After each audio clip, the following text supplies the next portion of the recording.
Hi hello welcome back to my YouTube channel. ഇപ്പൊ നമ്മുടെ പുറംതാളുകളുടെ ഇന്ന് പാർട്ട് 2 ആണ്. ആക്റ്റീവ് പാരന്റിങ്ങിന്റെ ആദ്യത്തെ സെഷൻ നിങ്ങൾക്ക് ഇഷ്ടപ്പെട്ടെന്ന് വിശ്വസിക്കുന്നു. നിങ്ങളുടെ വിലയേറിയ നിർദ്ദേശങ്ങളും അഭിപ്രായങ്ങളും എല്ലാം കമന്റ് സെക്ഷനിൽ അറിയിക്കേണ്ടതാണ്.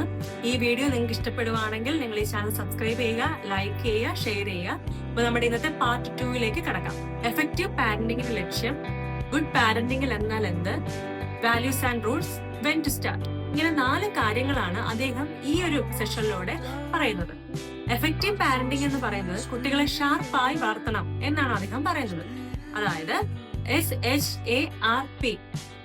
S for socially conscious, H for happy, A for authentic, R for resilient, P for purposeful.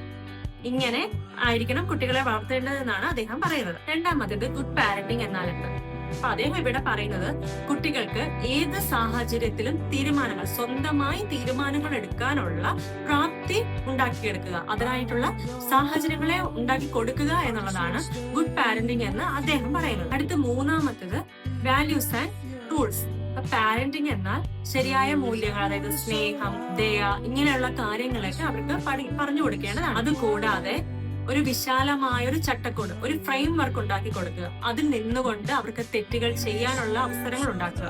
ആ തെറ്റിൽ നിന്ന് സ്വയമായി തന്നെ അതിനെ വിശകലനം ചെയ്യാനും അതിൽ നിന്നൊരു ഡിസിഷൻ എടുക്കാനുമുള്ള ഒരു അവസരം കുട്ടികൾക്ക് നൽകേണ്ടത് ആവശ്യമാണ്. അതോടൊപ്പം തന്നെ അവരോട് ഒരു ഓപ്പൺ കമ്മ്യൂണിക്കേഷൻ, എപ്പോഴും നല്ലൊരു ആശയവിനിമയം കുട്ടികളും പാരന്റ്സും തമ്മിൽ ഉണ്ടാക്കിയെടുക്കേണ്ടതും അത്യാവശ്യമാണ് എന്ന് അദ്ദേഹം പറയുന്നു. ലാസ്റ്റ്, എപ്പോഴാണ് തുടങ്ങേണ്ടത്, വെൻ ടു സ്റ്റാർട്ട്. അദ്ദേഹം പറയുന്നത് കുഞ്ഞു നാൾ മുതൽ തന്നെ ഇത് തുടങ്ങാവുന്നതാണ്. കുഞ്ഞുങ്ങൾ വളർന്നതിന് ശേഷം അവർക്ക് ഇതൊക്കെ പറഞ്ഞു കൊടുക്കാം എന്നല്ല, കുഞ്ഞ് വളർന്നു വരുമ്പോൾ തന്നെ അവർക്ക് ജീവിതത്തിൽ പാലിക്കേണ്ട മൂല്യങ്ങളെ കുറിച്ചൊക്കെ പറഞ്ഞു കൊടുക്കുക. അവൾ വളരുന്നതിനനുസരിച്ച് ഇതിനൊരു മാറ്റം വരുമെന്ന് മാത്രം. അപ്പൊ ഈ ഒരു പാർട്ട് നിങ്ങൾക്ക് ഇഷ്ടമായി എന്ന് വിചാരിക്കുന്നു. Thank you for watching.